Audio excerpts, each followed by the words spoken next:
Every Kanye West fan is patiently waiting for the release of Donda. This album will be Kanye's 10th, and it's been teased by Kanye for over a year. The album is dedicated to Kanye's late mother, Donda West, and the album will have themes of loss and love for her, as well as for his own family following Kanye's recent divorce news. But it seems like there's some darkness surrounding this release, and that's what we're going to be talking about in today's video. I'm Mackenzie, and make sure to subscribe if you're new here. The album was first teased in March of 2020 by Pusha T. The rapper said that he and Kanye were supposed to start working on Kanye's latest project, but because of the coronavirus, their studio sessions had been put on hold. Then around July of 2020, Kanye started seriously teasing the album yet again, even revealing the album was to be named Donda and sharing the track list. The release date at that point was July 24th of 2020, but of course this did not happen. Kanye brought back the hype around the project on July 18th of this year when he hosted a small listening party for the album in Vegas. The big reveal for the project was set to be July 22nd, after Kanye was set to hold a huge listening party for the release at Atlanta's Mercedes-Benz Stadium. This event did go as planned, but the album was not released that night. Instead, it was exposed that Kanye decided the album was not finished and it needed more work, so he pledged to stay in Atlanta's Mercedes-Benz Stadium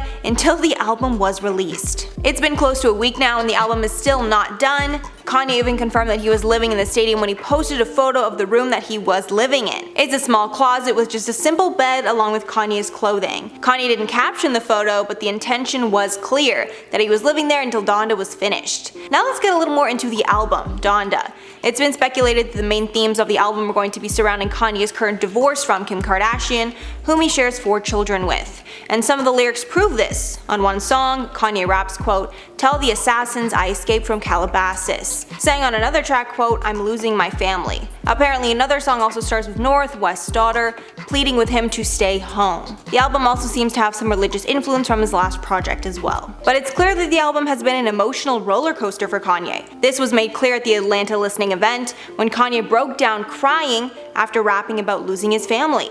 This took place during a track called Love Unconditionally. After the song played, he dropped to his knees and started crying. Even more confusing, while the track played about losing his family, Kim and their children were in the audience watching. One of the tracks also showcased his mother saying, quote, "No matter what, you never abandon your family." But apparently Kanye actually gave Kim a heads up about these lyrics, and Kim even gave input on it, so thankfully they're still on very good terms it seems. Kim told Andy Cohen about the divorce, quote, "I will forever be Kanye's biggest fan. He's the father of my kids. Kanye will always be family." Later adding that their marriage was, quote, "so real and filled with lots of love." So let's get more into Donda West, Kanye's late mother. Donda passed on November 10th of 2007 due to complications from multiple plastic surgeries. Donda had liposuction, a tummy tuck, and a breast reduction the day before she died. According to the autopsy report via People, quote, "West was able to walk out of the clinic after 5.5 hours of surgery, heavily bandaged and prescribed Vicodin for pain. She opted to return to her home for her care, even though she was advised that she received post-operative care at another facility. She was apparently cared for by a nurse at her home." Kanye was incredibly vocal against Donda's surgeon, Dr. Jan Adams, following the procedure, even blaming him for her death. However, he states that nothing went wrong with the procedure, but rather with her aftercare. It was alleged from one source that Donda apparently took far too many pain pills at once, and this actually led to her passing, although it hasn't been confirmed. A little known fact about Donda is that she was actually Kanye's momager before she passed, similar to Kris Jenner. She previously worked for the faculty of the English department of Chicago State University, but left to help manage Kanye's career. She even wrote a book about him titled Raising Kanye: Life Lessons from the Mother of a Hip-Hop Superstar, which came out in May 2007, just months before she passed. So it's clear that she was a huge part of Kanye's life and is dearly missed. Now going back to the album release date, it was rumored that another reason Kanye delayed the album back in 2020 was due to his presidential run. This not only exposed a lot of Kanye's controversial political opinions, but also got him in a lot of heat with Kim, as he exposed some of their darkest secrets at campaign rallies,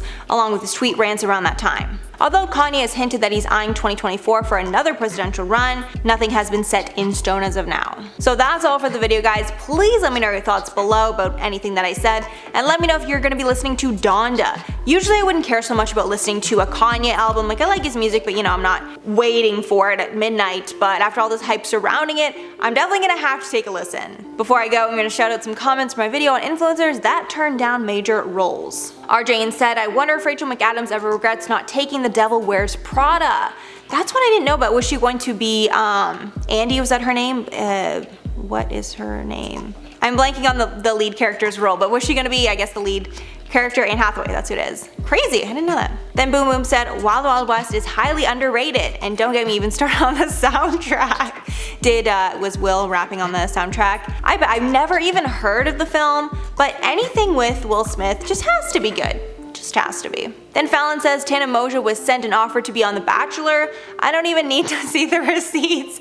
Have several seats in Time Out, young lady. Couldn't agree more. She is so the antithesis of the Bachelor franchise. I watch The Bachelor a lot. I'm very familiar with the franchise, oh my god, and the seasons. She is like literally the last person on earth who would be the Bachelorette. Insane to me, but she said that with her whole chest, so I don't know. Then someone else said, what is there to be exposed about rejecting a role? It's no scandal. I agree. I mean, sometimes our titles aren't, totally accurate. Of course, we're not exposing that anything was bad about turning down a role.